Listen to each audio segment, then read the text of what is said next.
এক সময়ের কথা। চন্দনপুর গ্রামে এক ভাই আর এক বোন থাকতো। ভাইয়ের নাম দীনেশ ছিল আর দিদির নাম রাধা। দীনেশ খুবই অলস ছিল, ও কোনো কাজ করতে চাইতো না। একদিন রাধা বলল, দীনেশ, তুই কোনো কাজ কেন করিস না? যখন দেখছি খেলতে থাকছিস, আমি আর মা তোকে কতদিন ধরে এত কিছু বোঝাবো, তুই নিজে কিছু বোঝার চেষ্টা কর। আমার ইচ্ছে, আমি যা ইচ্ছে করব। আমি তোমার থেকে ছোট, আমার যা মন চাইবে আমি তাই করব। যখন আমার সময় হবে আমি কাজ ঠিকই করব। তখনই দীনেশের মা এলো।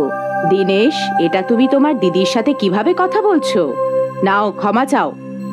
ও তো তোমাকে ঠিক কথাই বলছিল। দীনেশ খুব রেগে গেল আর ও বাড়ির বাইরে চলে গেল। রাধাও দীনেশকে অনুসরণ করে ওর পিছু নিতে লাগলো। তখনই রাধা বলল, দীনেশ, দীনেশ, এত রাগ করে তুই কোথায় যাচ্ছিস? আমি জঙ্গলে যাচ্ছি কাঠ কাটতে। যখনই আমাকে সামনে পাও আমাকে নিয়ে কিছু না কিছু বলো। আর এভাবে রাধাও দীনেশের পিছু নিতে নিতে জঙ্গলে পৌঁছলো।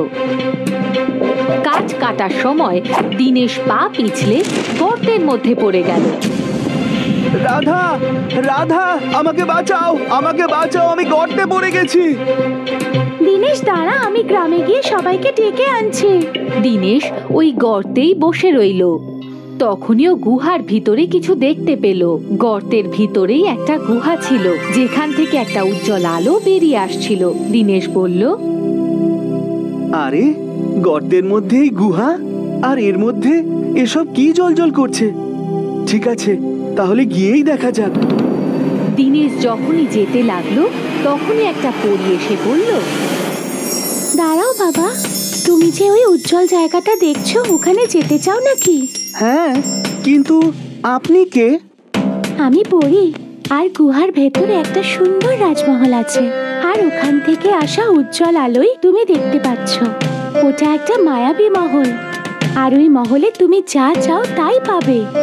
আচ্ছা পরি, যা ইচ্ছা করবে, মজা করে খেলা, খাওয়া দাওয়া সবকিছু? হ্যাঁ, আমি মহলে সবকিছু দেখাশোনা করি।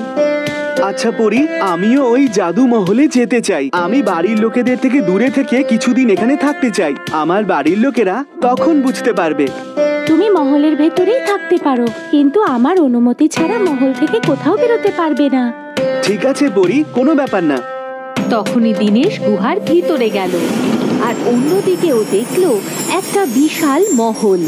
ও বলল, কি সুন্দর মহল এটা! এবার আমি মজা করে থাকবো, খাবো আর খেলবো। দীনেশ মহলের ভিতর গেলে মহলের দরজা বন্ধ হয়ে গেল। তখন দীনেশ মহলের উদ্দেশ্যে বলল, জাদু মহল, চলো, আমি এখন শুতে চাই। একটা সুন্দর বিছানা আমায় দিন। তখনই ওর সামনে একটা সুন্দর বিছানা এসে গেল। দীনেশ খুশি মনে ওখানে ঘুমিয়ে পড়ল। ওদিকে রাধা নিজের ভাইয়ের জন্য সবাইকে নিয়ে এলো, কিন্তু ওখানে কোনো গর্ত খুঁজে পেল না। সবাই ওকে খুঁজতে লাগলো। শেষে রাধা বলল, কি জানি, দীনেশ গর্ত থেকে বেরিয়ে হয়তো চলে গেছে। সবাই ওখান থেকে চলে গেল। দীনেশ ওই জাদুর মহলে খুবই সুখী ছিল। ও খাবার চাইলে খাবার পেয়ে যেত, আর সারা দিনও খেলা করে মজা করে কাটাতে লাগলো। দীনেশ কিছুদিন পর্যন্ত ভালো ছিল, তারপর উদাস থাকতে লাগলো। ওর মায়ের কথা খুবই মনে পড়ছিল। আর একদিন ও নিজেকে বলল, আমার সবার কথা মনে পড়ছে। আমি অনেক দিন ধরে এখানে রয়েছি, হয়তো সবাই আমার জন্য চিন্তা করছে ওখানে। আমার এখন যাওয়া উচিত। তখনই দীনেশ মহলের বাইরে যেতে গেলে একটা জোরে ধাক্কা খেলো আর অনেকটা দূরে গিয়ে পড়লো। দীনেশ কাঁদতে কাঁদতে বলল, আমি যেতে চাই। আমি আর এখানে থাকবো না, আমাকে যেতে দাও, আমাকে যেতে দাও। এখন তুমি এখানেই থাকবে। যখন পরী আদেশ দেবে তখনই তুমি এই মহল থেকে বাইরে যেতে পারবে। দীনেশ চিৎকার করে পরীকে ডাকতে লাগলো। তখন পরী এসে বলতে লাগলো, কি হয়েছে দীনেশ? বুঝলে পরি, আমি এখানে থাকতে চাই না, আমি বাড়ি যেতে চাই।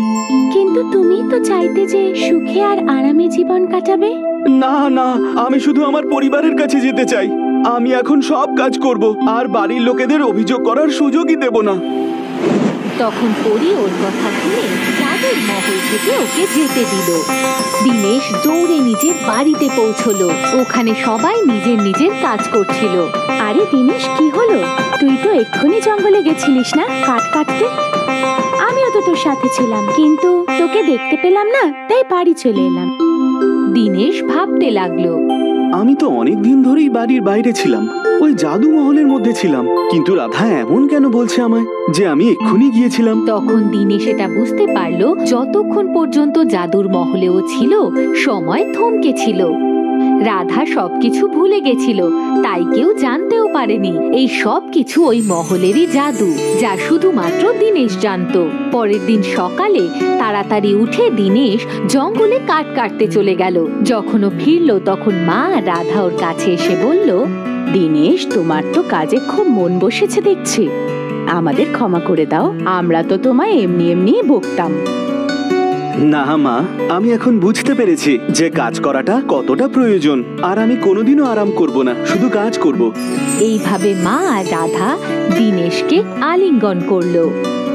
সততা আর পরিশ্রমী মানুষের আসল পরিচিতি।